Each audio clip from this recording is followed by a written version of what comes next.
a good year mentally preparing for the reality that was coming my way, whilst also fighting tooth and nail to make sure that I could make that contest as close as possible. It's been hard. Look, I'll be frank. Look, it was nearly, 3 months now, and I'm still without a job, right? And that's scary. I'm a father of a 4-year-old and a 2-year-old. I've got a wife who's extremely supportive, but of course is worried about the bills. You were a teacher before. I was a teacher before, and obviously I've applied for a few jobs, and sadly not even had an interview yet. So actually, I think the days when being an ex-MP was something that was wanted or desired is no longer. I think we're now seen as a problem, and so that's a challenge. But at the other side of the coin, it's nice to actually spend time with my kids. I've noticed a massive difference by being home every night, being able to do the stories at bedtime, being able to help my daughter with her homework.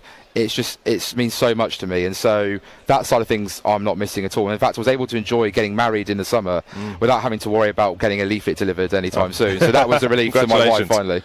Do you think, is there a problem in the teaching profession, that it specifically goes against you in the teaching profession, that you're a Conservative I'll MP? be perfectly frank with you. When I entered teaching, it was always slightly more centre-left leaning, but I always felt that it was fair. When the time I left the profession to enter Parliament, I felt if being a Conservative was something that was treated with disdain, and I do think there's a lot of schools that will see who I used to represent and maybe my views, which they may not like. And because of that, not because of what I can do as a teacher, but because of that, I won't even be given an interview. And I think that's a damning indictment on the profession that I do love and do care about.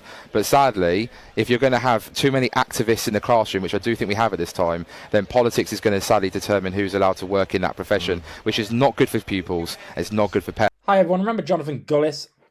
People often refer to him as the House of Commons hooligan, the former MP who would speak before his brain had time to catch up. During his time as a backbencher and later as a senior Tory, he insulted anyone who disagreed with him, opposition parties, Labour MPs and especially trade unions. Now Gullis was a school teacher, believe it or not, he was a school teacher, and since losing his seat, he struggled to find a job. Maybe in this interview he unintentionally reveals why. He implies his struggle is due to his political views, suggesting that schools see his Conservative background as a problem. When I entered teaching, it was more centre-left, but fair. When I left to enter Parliament, being a Conservative was treated with disdain and schools may not like who I represented. He blames activists in the classroom and a woke agenda for his difficulties in finding work, suggesting that this political bias prevents him from getting an interview. Here's the thing. Gullis spent his entire career insulting teachers and trade unions, and now he's wondering why he can't find a job in education. It's like he's learned nothing, ironically. How can you insult a profession and then expect to be welcomed back with open arms? And that's even before considering his party affiliation. For 14 years, the Conservatives ran education into the ground. Schools are literally crumbling due to a lack of proper investment, with teachers going on strike over paying conditions and behaviour. The Tory response? Utter disdain. So why would any teacher or union want to welcome back someone like Gullis, who's shown them nothing but contempt? This isn't just about his Conservative views, it's about his behaviour. Every time he was in Parliament ranting and raving like a maniac about trade unions, Labour teachers or woke agendas, did he really think he could just get away with it? Did he really think he would hold on to his seat forever? Or at some point did he realise he should tone it down a little bit, because he might need to find a job later?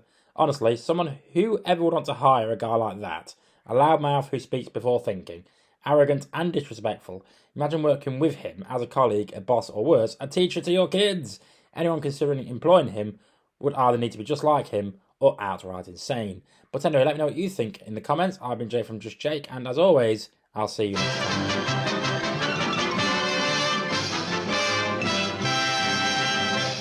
You actually made it to the end of the video. If you would like to subscribe to the channel, which, why haven't you already, is somewhere over there. And also, if you want to watch more videos, also check out over there. I've been Jake from Just Jake. See you later.